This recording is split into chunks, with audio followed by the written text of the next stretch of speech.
Greetings, dear listeners. Before I dive into this tale, a story of quiet sacrifice, stinging betrayal, and the sweetest revenge ever served cold, I humbly ask for your support. If this story moves you, please like, subscribe, and turn on notifications. It truly helps these voices be heard. And drop a comment telling me which city or country you're listening from tonight. Knowing you're out there keeps me going. Now, settle in with a warm drink. This one is long, rich, and worth every minute. My name is Evelyn Harper. Most folks just called me Evie. I was 78 years old when this story truly began, though in truth it had been unfolding for decades, thread by slow, patient thread. I lived in a modest red brick house on Maple Street in a small Midwestern town where everyone knew everyone else's business, except, it turned out, mine. The house had belonged to my late husband, Thomas, a quiet post office clerk with a passion that burned brighter than anything else in his life, collecting rare coins and stamps. Thomas wasn't rich, but he was careful. Every extra dollar went into that collection.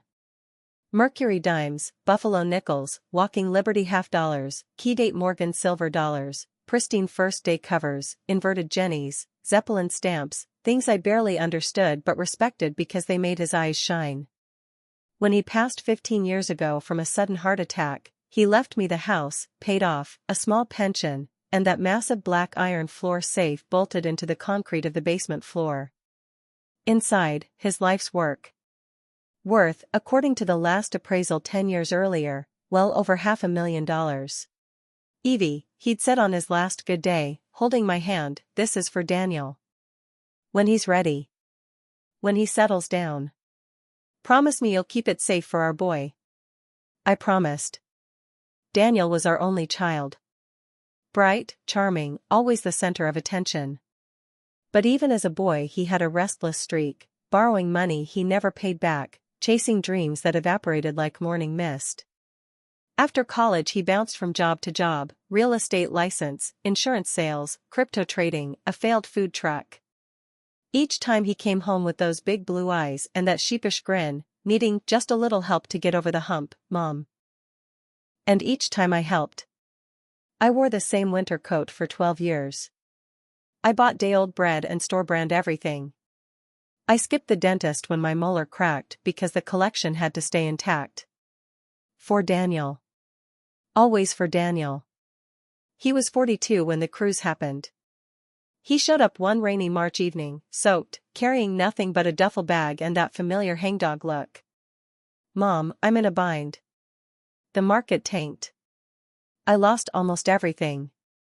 But there's this opportunity, an investment seminar on a Caribbean cruise. Top financiers, networking that could change everything. It's expensive, but if I don't go. He didn't finish. He never had to. I wrote the check, my entire quarterly pension deposit. $12,000. Enough for the cruise, spending money, new clothes so he'd look the part. He hugged me tight, smelling of rain and cologne. You're the best, Mom. When I make it big, I'm buying you a condo in Florida. You'll never want for anything again. He left the next week. I stood on the porch waving until the Uber disappeared. The house felt enormous without him. Too quiet. I wandered down to the basement one afternoon, just to dust around the safe the way I always did, never opening it, never touching the contents, just keeping watch. That's when I noticed the scratch. A thin, fresh gouge along the edge of the combination dial. Not rust. Not age. Someone had been trying combinations. My stomach dropped. I told myself it was nothing. Maybe the furnace guy bumped it. Maybe I imagined it. But that night I couldn't sleep. At 3 a.m. I crept downstairs with a flashlight and examined the safe more closely. Around the dial were dozens of tiny scratches. Someone had been systematically working the lock. Only 2 people in the world knew the combination, Thomas, dead, and me. I sat on the cold concrete floor until dawn, heart hammering. The next morning I did something I'd never done. I opened the safe. The tumblers clicked into place with familiar softness. The heavy door swung open. Everything was still there, neat black albums, felt-lined trays, acid-free envelopes. But on top of the center tray lay something that didn't belong, a manila folder. Hands shaking, I opened it. Inside were legal documents. A durable power of attorney with my forged signature. A physician's statement, signed by a doctor I'd never met, declaring me in early-stage dementia, unable to manage my own affairs. A petition to the county court for guardianship, naming Daniel as guardian. And bank papers transferring ownership of the house into a trust, with Daniel as sole trustee. The date on the guardianship hearing, 4 weeks away. Right after his cruise ended. There was even a brochure for Sunnyvale Meadows assisted living. Affordable care in a compassionate setting. I'd driven past it. It smelled of bleach and despair. He hadn't just been planning to wait for me to die. He'd been planning to bury me alive and take everything early. I closed the safe, spun the dial, and went upstairs. I didn't cry. Something inside me went very still, like the moment before a storm breaks. For 3 days I barely ate. I sat in Thomas's old recliner staring at the basement door. Then I made a phone call. Not to Daniel. Not to a lawyer. To Langford & Sons auction house in Chicago, specialists in numismatics and philatelics. I'd found their card years ago in Thomas's files. Mr. Langford himself came 2 days later, a courteous man in his 60s with wire-rimmed glasses and a measuring tape around his neck like a scarf. I led him to the basement without a word. When he opened the safe, his breath caught. "My God," he whispered. "This is extraordinary. Museum quality in places." He spent 6 hours cataloging, photographing, murmuring values under his breath. When he finished, he closed the ledger and looked at me gently. "Mrs. Harper, conservatively, this collection will fetch between $850,000 and $1,200,000 at auction. Possibly more if certain pieces spark a bidding war." I nodded. "I want it sold. All of it. Quietly. Quickly. And I want the proceeds wired to an account only I can access." He didn't ask why. He'd seen this before. Within a week, discreet vans came at night. Men in gloves carried albums and trays to padded crates. By the 10th day, the safe stood empty except for dust and echoes. The auction was held privately over 3 evenings. I watched the live stream on my laptop, heart pounding as paddle after paddle rose.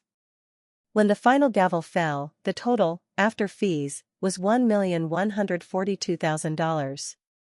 I cried then. Not from sadness. From relief. The first thing I did was hire a financial advisor.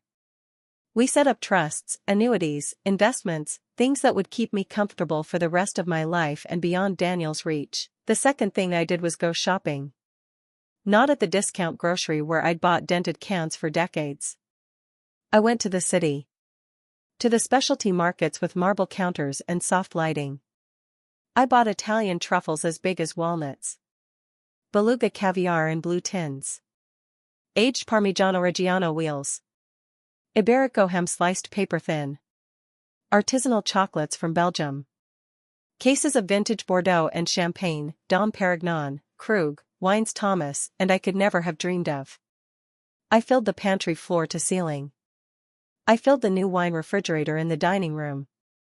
I filled the second refrigerator I had delivered to the basement, right next to the empty safe. Then I booked myself into Willowbrook Spa Retreat in the North Carolina mountains.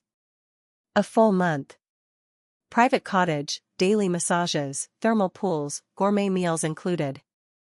The kind of place celebrities go to hide. I left the day before Daniel's ship was due to dock. I mailed him a postcard from the spa on my 3rd day there. On the front, a photo of the infinity pool overlooking Blue Ridges. On the back, in my neat handwriting. "Dear Daniel. The mountain air is divine. I've never felt more alive. Love, Mom." I addressed it to the house and timed it perfectly. Daniel arrived home tanned, rested, and triumphant. He'd met investors on the cruise, he'd tell anyone who listened. Big things were coming. He let himself in with his key, calling out, "Mom? I'm back. Wait till you hear." Silence answered. He noticed things slowly. The house smelled different, not of lemon polish and old paper, but of fresh flowers and something decadent, like chocolate and wine. The kitchen table was set for one, a crystal flute with a trace of champagne at the bottom, a silver caviar server empty but for a mother-of-pearl spoon. He frowned. "Mom?" Upstairs, my bedroom door stood open. The closet was half empty, only my oldest clothes remained. My good dresses, my jewelry box, my suitcase, gone. Panic flickered. He raced to the basement. The safe door stood wide open. He dropped to his knees, shining his phone flashlight inside. Empty. Not a single album. Not a coin sleeve. Just bare metal shelves and, in the very center, propped against the back wall like a cruel joke, the postcard. He picked it up with trembling fingers and turned it over. Below my message, in fresh ink, I'd added a PS after mailing, slipped into his luggage by a friend I'd trusted with a spare key. P.S. The collection sold beautifully. Thank you for encouraging me to finally enjoy life. I'm eating caviar for breakfast now. Don't worry about me, I've never been happier. The safe is all yours now, darling. It's exactly what you deserve. Mom. Danielle screamed. A raw, animal sound that echoed off bare concrete. He tore through the house looking for something, anything, of value. But I'd been thorough. The only things left were cheap furniture, my old clothes, and a pantry so stuffed with luxury that opening the door released a cloud of truffle and chocolate-scented air. He sank to the kitchen floor amid jars of golden honey, tins of foie gras, and bottles chilling in ice buckets, surrounded by an inheritance he could never touch. Up in the mountains, I sat on my private terrace wrapped in a cashmere throw, sipping 1996 Dom Perignon as the sun set rose gold over the peaks. For the first time in decades, I wasn't saving anything for anyone. I was finally, gloriously, spending it all on myself. And it tasted like freedom. 3 months later, Daniel still lived in the house, because I let him, on the condition he paid modest rent into my new account. He took a job at the local hardware store. He never mentioned the cruise again. I stayed at Willowbrook 6 weeks instead of 4. Then I traveled, Paris, Tuscany, Santorini. I bought soft leather shoes in Florence, a silk scarf in Greece, a diamond pendant in Antwerp that I wear every day because I can. Sometimes, late at night, I think of Thomas. I think he'd understand. He wanted our son taken care of. But he never wanted me erased. So this is my story, dear listeners. A story about a woman who spent a lifetime guarding a treasure for someone who planned to bury her to get it, and who finally chose to become the treasure herself. What do you think? Was I right to sell everything? Or did I rob my son of the future his father intended? Where is the line between sacrifice and self-destruction? Between teaching a lesson and outright vengeance? I'd love to know your thoughts. Have you ever had to choose yourself after years of choosing everyone else? Drop your city in the comments, share your stories, and if this touched you, please like and subscribe. There are so many more tales waiting, stories of quiet strength, late awakenings, and the moment someone finally says, enough. Thank you for listening. Until next time, take care of yourselves. You deserve it. With love. Your storyteller.